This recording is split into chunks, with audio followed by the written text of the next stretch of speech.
What is going on, you guys? Alex Chasen back here with a brand new video, and today I am going to be answering one tough question for every single Eastern Conference team heading into next season. I know it seems early, Summer Leagues is just getting started, but I saw this Bleacher Report article about a week ago, and their title is One Tough Question Every NBA Franchise Must Answer Next Season.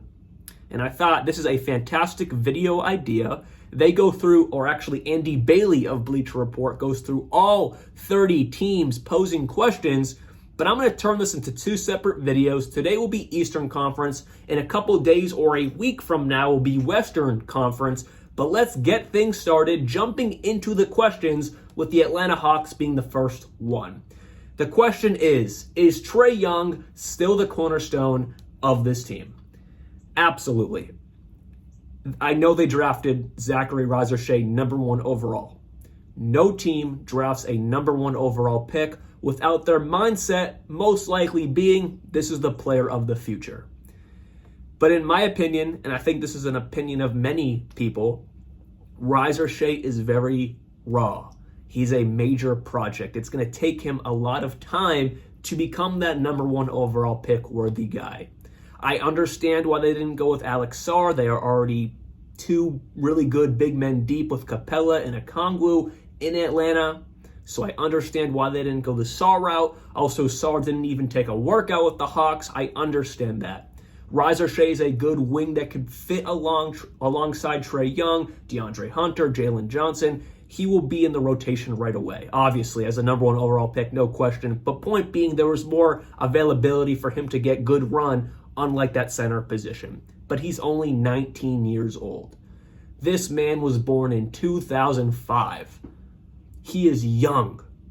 It's going to take him some time, especially coming from a completely different league, to adjust to the flow of the NBA.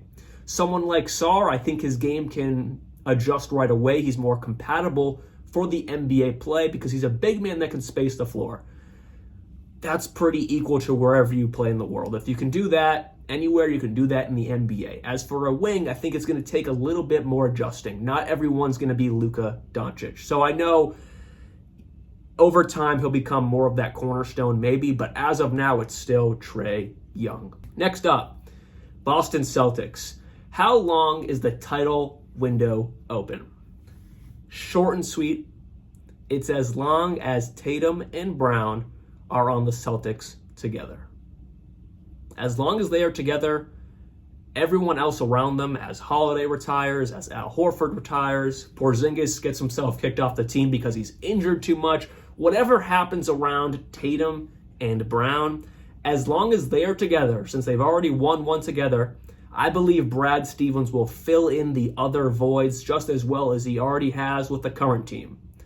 So as long as Brad Stevens is in charge of this team and Tatum and Brown are on the Celtics, I think everything can run smoothly and the title window will be open as all three of them are on the Celtics. Next up, the Brooklyn Nets. Who else needs to go? And I think this is alluding to the fact that they just traded Mikal Bridges to the New York Knicks, of course, and they are going full-on tank, not just rebuild, but tank. Let's take a look at their possibly projected starting five. It's Dennis Schroeder, Cam Thomas, Cam Johnson, DFS, and Nick Claxton. Arguably, Nick Claxton is the best player on this team. Yeah, we needed a moment of silence for that one. This is full tank mode. I love Claxton, but he's not, best player on the team worthy. So who else needs to go? I think you can trade off these older veteran guys, Dennis Schroeder, maybe get a young project guy back in return, maybe get a second-round pick back in return, maybe just get cash back in return. It doesn't matter. You're in full tank mode. Just get off some of these assets that may help you win a couple games because someone like Dennis Schroeder doesn't want to be on the tanking team. Same thing for Bojan Bogdanovic. There is no need. I know they just got him back in the Mikal trade, so eventually they'll probably move him. But there is no need to have Bojan Bogdanovic back on the Brooklyn Nets. Ben Simmons, it's a lot of money that no one wants. He's probably stuck, but at least Brooklyn can eat that money. Point being, there are guys they can trade. I would say to keep Claxton, I would keep for right now until maybe you get a really good offer or proven otherwise that maybe he doesn't progress the way you'd like him to progress.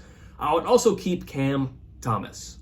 Last year, every month, a couple times a month, we saw 25 to 30 plus performances from Cam Thomas.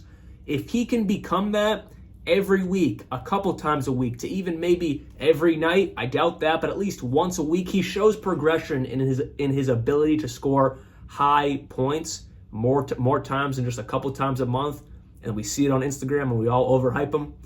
If it becomes more often than that, then I think he can be a future cornerstone of this team because he has all the raw scoring ability. It's just not put in a way where you're going to win games because of it. He's a little sloppy, takes a lot of shots. If he can turn that into more of a star level type of scorer, then maybe you can do something there with him in the future and pair him up with whoever you draft in the future years of this tank rebuild. So that is a good positive for the Nets. Cam Johnson, he's 28 years old. He came out of college really old. He stayed at least 2, if not all 4 years. I forget exactly. But point being, you can move off of him as well. Some winning team or some, middling team would love to have someone like Cam Johnson on their team. There's no need for him to be in Brooklyn as well. Next, we head to Charlotte. And the question is, can LaMelo Ball get healthy? I don't love this question because it doesn't really require a lot of thought or discussion on my part. But all I can say is, I hope. I mean, if him and Brandon Miller can stay healthy, there is no reason, in my opinion, why they cannot become one of the best just talent duos in the league. I don't know. I don't want to project what their possible success could be. But if they can stay healthy, they just re-signed Miles Bridges. If he can stay on the court and not have any incidents off the court, that trio, there's no reason why they can't be one of the most talented trios in the league. Like a top 10 trio, I don't see why they can't become that because all their talent is amazing. All their abilities are fantastic. It's just LaMelo is off the court a lot. In recent years, Miles Bridges has been out of the league a lot because of a few different, obviously, off-court issues he's had with law enforcement in the league. But if they can stay on the court, I think the sky is the limit for just group success. I don't know what team success could be, but as a trio, I think they could be, a play-in, playoff team eventually. So I hope he can stay healthy because as of now, he's showing signs of early Steph Curry, where his ankles are always hurt, but eventually they figured it out. And maybe, he should pick up the phone and call Steph Curry because they have very similar starts to their career in the way of just injury problems with their lower body. Next up, the Chicago Bulls. Who wants Zach LaVine? I actually have a video in my notes of not this type of title, but it's basically what's next for the Bulls because you still have LaVine and Vucevic on this rebuilding team. Obviously, DeMar is now gone, but what's next? So I do like this question, and I don't want to give away my video in total, but if there is one team I can see going out on a limb for someone like Zach LaVine, because obviously there's not a huge market for him right now, it would be the Golden State Warriors.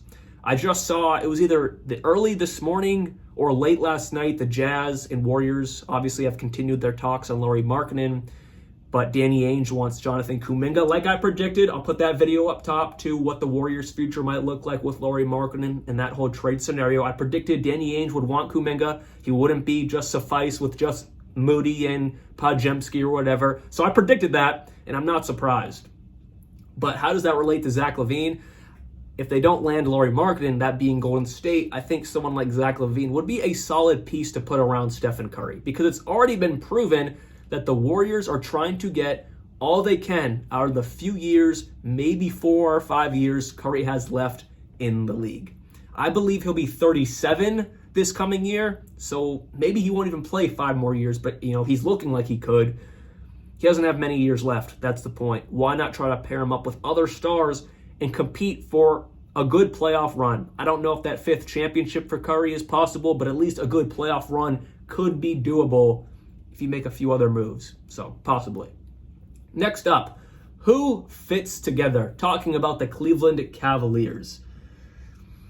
That's tough because on paper, you look at Mobley, Allen, banging down low, and then up top you have Garland and Mitchell. On the wing you have Okoro or Max Strus. it's just such a well-constructed starting five, plus that other guy, whoever's at that wing position of Okoro and Strus. It's just a well-constructed starting five. But it hasn't had any success or long-lasting success. I don't know if it was a JB Bickerstaff thing. He's gone. They bring in Kenny Atkinson, so maybe I can talk about this in more depth after we see a few months, maybe halfway through the season, of Kenny Atkinson, and we see if there's any, major differences in how this team plays. But this leads me to an open-ended question that I don't have an exact answer to, but is Donovan Mitchell a true winning superstar? I think that's a fair question to ask. I'm not going to answer it. I have a slight opinion, but I haven't thought about it enough to even give a good answer. So I don't want to just throw it out there what I'm thinking. So I don't know. Is he a true winning superstar? Is he someone that could lead a team, or not even lead, because I think they have a well-constructed team. Is he someone that can be that number one option on a true contending team? That's my question. Because on paper, there's no reason why this team can't be a good playoff team every single season. I don't see a reason why not. They have a great guard. They have two well above, on their way to stars, big men in Allen and Mobley, especially Mobley. He can be a superstar. Allen's already been an all-star. There's no reason. I know injury issues were a little bit constant last season, but still, there's no reason why they can't be better. Hopefully, it's just a coaching thing, and Kenny Atkinson can figure this out and turn the tide for them. But at the end of the day, my question is Donovan Mitchell a superstar that can lead a championship contending team? I don't know. Next up is Detroit, and the question is Cade Cunningham a star? Yes. He's not a superstar. He has a few big major leaps to become a superstar, but he's a star. Yes. I don't have to spend too much time on that one. Next is the Indiana Pacers, and it is who takes them to the next tier. I don't think it's a who or anyone in particular. It's just time. The only two guys who have championship experience on this roster is Pascal Siakam and Aaron Nesmith. And of course, Pascal Siakam's experience is way bigger, winning the thing and playing starting minutes with the Raptors, where Aaron Nesmith was just a bench player for the Celtics. But those are the only two guys with actual championship experience. Everyone else has never been to the finals, if I'm not mistaken. Yes, everyone else, I am pretty positive, has James Wiseman has been to the finals, but everyone else has never been to the finals. There you go. Shout out James Wiseman. But just going back to my point, Halliburton is still young. I know he's a superstar now, but he's still young. I love Andrew Nembhard. I'm just looking at their projected starting lineup. Aaron Nesmith, of course, is great. Pascal Siakam is great. Miles Turner has never been to the finals. He's getting older. He's considered a veteran now, but overall, this team just lacks experience. Give them a little bit of time, and there's no reason why they can't be more successful, maybe pushing the Celtics to 6 games in the ECF instead of just getting swept. I know Tyrese got hurt, but still, you know what I mean. Maybe they push it a little farther with just more experience, and maybe one day they do get to the finals. I really just think it's experience and time. I don't think it's a particular person, because if you look at their roster, in my opinion, it's one of the most perfectly constructed rosters in this entire league, and they have a great coach with Rick Carlisle. So I think everything is great. Just give it a little bit of time. And if time doesn't work, then maybe you can look at other moves. But as of right now, I don't have an answer on a who. I don't have that. Next up, the Miami Heat. Is this Jimmy Butler's last year in South Beach? Very well could be, because Jimmy's going into a contract year. Next year, it's a player option. He's most likely going to decline that. It's for 50-something million, so maybe he doesn't because he is getting older. And if he has a down year, I don't see a team that would pay him more than the 50-whatever million he could make in that player option. So maybe he does accept that. But either way, they might trade him if he does accept that player option. Point being, I think it's very simple. If the Heat have another down year where they're a play-in team and they get bounced out in round 1, or they don't even make the playoffs and they get bounced out of the play-in, if they have anything less than getting to the second round, in my opinion, I think Jimmy Butler is gone. Because Bam Adebayo could easily be the number one option. Give Tyler Hero more touches, he can maybe flourish into a true, consistent star. Jaime Jaquez Jr. has proved that he could definitely turn into somewhat of a meaningful player, if not a low-level star in this league. There is another unit there that could take over consistently if they let Jimmy Butler go or trade Jimmy Butler. And on top of that, let's just say Pat Riley and Spoelstra are like, we're done with Jimmy. Pat Riley will never just be content with not filling that void of Jimmy Butler. He would find another star or just a group of players to fill that void of Jimmy, because the Heat are always competitors. They're always going to be in contention for the playoffs, the finals, whatever it may be. They're not just going to back down. So I'd expect if Jimmy Butler's time comes and goes in Miami, Pat Riley would just fill that void with someone else. Next up, the Milwaukee Bucks. What's different from last year? I love this question because it's really nothing. In free agency, they brought in DeLon Wright and they brought in Taurean Prince, two solid but aging veterans in this league. And if you look at 99% of this roster, it's all aging veterans in this league.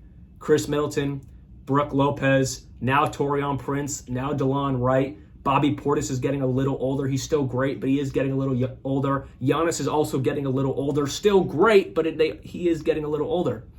Everyone on this team is aging. They do have 2 or 3 good young guys in the back end there. AJ Green, Andre Jackson Jr., Pat Connaughton. He's even getting a little older. There's no good, real youth, consistent good youth of this team.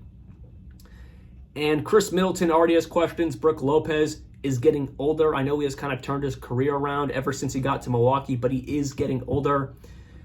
I'm a little concerned with the Milwaukee Bucks. And then if you look at Giannis, is it time now to say there might be injury concerns as he's getting older in his career? This is 2 back-to-back years where he's been out of the first round of the playoffs, derailing any possible championship aspirations because he's been hurt.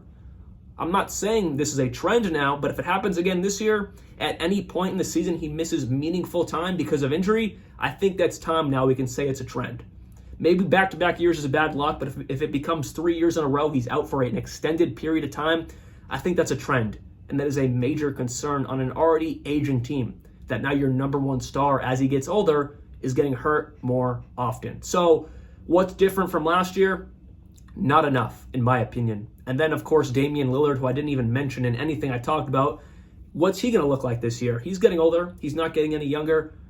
How's he going to look? Is he going to take a step back? They can't afford for Giannis or Dame to take any steps back because, again, they don't. Everyone else is getting older. Next up, the Knicks. Can Jalen Brunson do it again?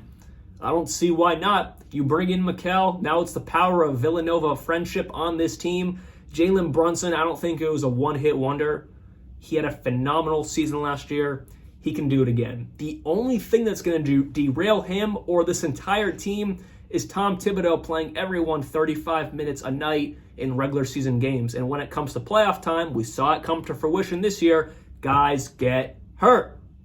That's the only thing that's going to derail this success. It's not going to be Brunson. It's not going to be Mikal. It's not going to be anyone of any player. It's coaching. And Thibodeau is a fantastic coach. He schemes as good as any coach in this league.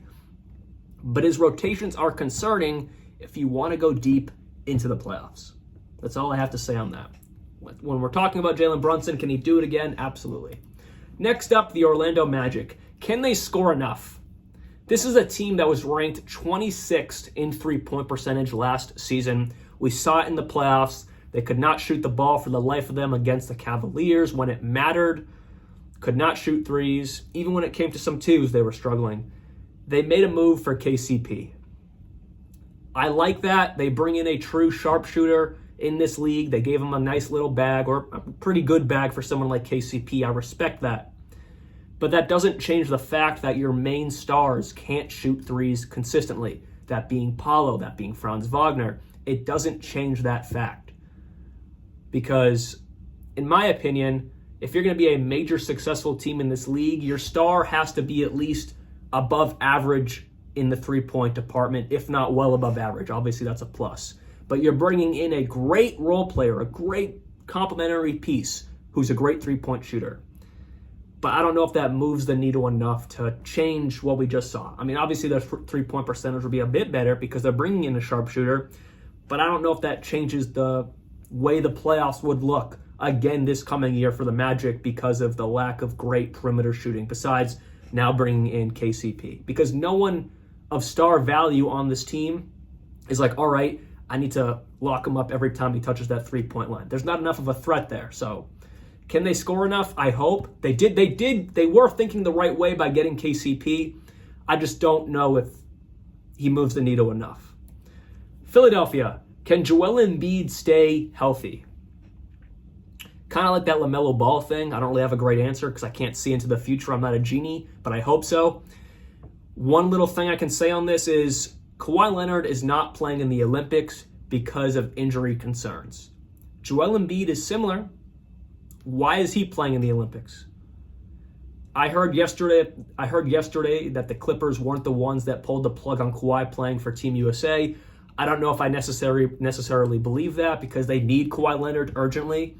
Why are the Sixers like, yes, go play for Team USA even though you have injury concerns? You literally just hurt your knee last year and almost hurt it again in the playoffs. Now you're going to play a bunch of games in the Olympics. I understand playing for your country. He just became a U.S. citizen. I understand that, and I fully respect that. But it's also your job to be healthy and available when it matters. And during the NBA season, if you're not healthy, you're going to have to rely on Paul George, who can't stay healthy, and then Tyrese Maxey. This could be another Clippers scenario where the two top stars get hurt, and it's going back to their third star, Tyrese Maxey, or in the last year's case, James Harden. They have to try to carry the team. Or the year prior to that, Russell Westbrook, when he in the 2023 playoffs. It might turn into a scenario like that in Philadelphia. I know it seems small right now. Joel Embiid is just playing for the country. I respect it. I love it. Thank you, Joel. You're gonna help us win gold. But can he stay healthy? I don't know. You're playing more games on your body. Someone who's already injury prone, now playing more games in the Olympics, doesn't really go hand in hand. Next up, Toronto. And we only have a few more, I think. Who fits with Scotty Barnes? It's a great question. Because obviously, Quickly and RJ Barrett got added to the team, about halfway through the season last year. I think this year has to be a year where you figure that out. Who fits with Scotty Barnes? Because this is not a playoff team, I don't think. I know the bottom of the East is a little light, so maybe they could be the 10th seed if RJ, Quickly, and Scotty Barnes all pop off. But realistically, this is probably not a playoff team. Why not just use that to your advantage in Toronto and really see who fits with Scotty Barnes? Emmanuel Quickly could be a great, 2 to Scotty Barnes at that wing 4 position. RJ Barrett might be a little redundant to someone like Scotty Barnes. I think you use this season to figure that out and don't really try to figure that out right away. Give it a good year. I guess that's why this article is questions looking for, during next season. So I agree with this. Who fits with Scotty Barnes? That is definitely a good question to answer in the duration of next season. Next up, and this is the last one, is Alexander Sarr a star? I don't know, but I will say, going back to what I said earlier in the video, I think between him and Shai, he can become a really good NBA player a lot sooner. I think he can be a great fit alongside Jordan Poole right away. That combo, that pick and roll, or that lob action, I think can be really good off the rip. I think what Alexander Sarr did overseas, I think it can translate to the NBA basically right away. I think it'll take some time for him to become obviously who he truly could be in the league. But like I said earlier, comparing him and Shai, I think Alexander Sarr, I guess, can become a star faster than pretty much everyone else in this draft class. But I don't really love this question because I don't know. We got to see what he can do this season. So that has been all 15 teams in the Eastern Conference answering one question as we look ahead to next season. Next up, the Western Conference. So hopefully you guys did enjoy this video. I'll be back very soon, and like always, peace out.